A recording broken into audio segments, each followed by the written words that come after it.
Divine Mercy in My Soul, The Diary of Saint Faustina Kowalska, Notebook 1. Warsaw, August 1, 1925. Entrance into the convent. From the age of 7, I experienced the definite call of God, the grace of a vocation to the religious life. It was in the 7th year of my life that, for the first time, I heard God's voice in my soul, that is, an invitation to a more perfect life. But I was not always obedient to the call of grace. I came across no one who would have explained these things to me. The 18th year of my life.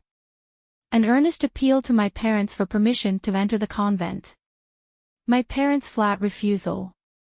After this refusal, I turned myself over to the vain things of life, paying no attention to the call of grace, although my soul found no satisfaction in any of these things. The incessant call of grace caused me much anguish. I tried, however, to stifle it with amusements. Interiorly, I shunned God, turning with all my heart to creatures. However, God's grace won out in my soul. Once I was at a dance, probably in Lodz, with one of my sisters. While everybody was having a good time, my soul was experiencing deep torments. As I began to dance, I suddenly saw Jesus at my side, Jesus racked with pain, stripped of his clothing, all covered with wounds, who spoke these words to me: "How long shall I put up with you, and how long will you keep putting me off?"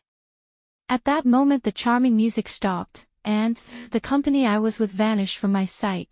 There remained Jesus. And I took a seat by my dear sister, pretending to have a headache in order to cover up what took place in my soul.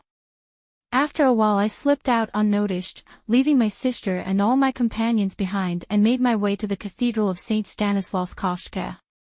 It was almost twilight. There were only a few people in the cathedral.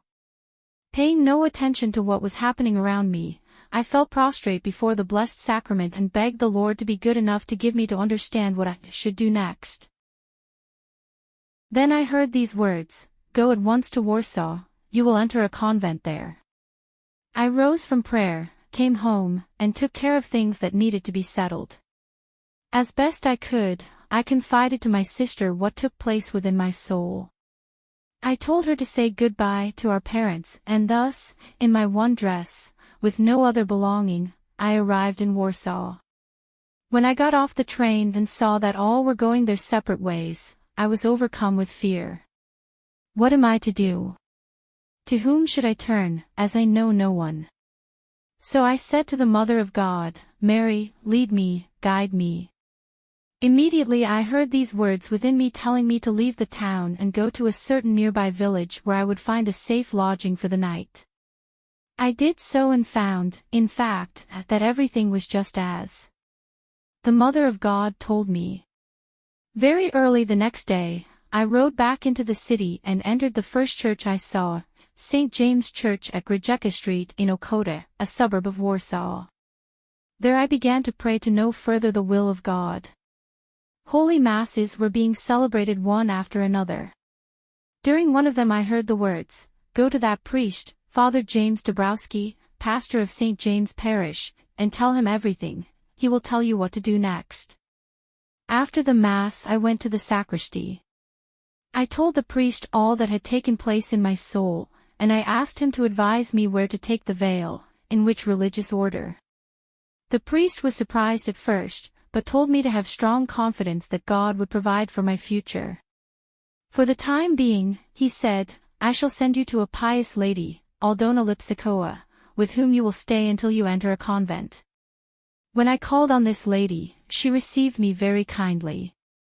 During the time I stayed with her, I was looking for a convent, but at whatever convent door I knocked, I was turned away. Sorrow gripped my heart, and I said to the Lord Jesus, "Help me, don't leave me alone." At last I knocked on our door. When Mother Superior, the present Mother General Michael, came out to meet me, she told me, after a short conversation, to go to the lord of the house and ask whether he would accept me. I understood at once that I was to ask this of the Lord Jesus. With great joy, I went to the chapel and asked Jesus, "Lord of this house, do you accept me?" This is how one of these sisters told me to put the question to you. Immediately I heard this voice, I do accept, you are in my heart. When I returned from the chapel, Mother Superior asked first of all, well, has the Lord accepted you? I answered, yes. If the Lord has accepted, she said, then I also will accept. This is how I was accepted. However, for many reasons I still had to remain in the world for more than a year with that pious woman, Aldona Lipsikowa, but I did not go back to my own home. At that time I had to struggle with many difficulties, but God was lavish with His graces. An ever greater longing for God began to take hold of me.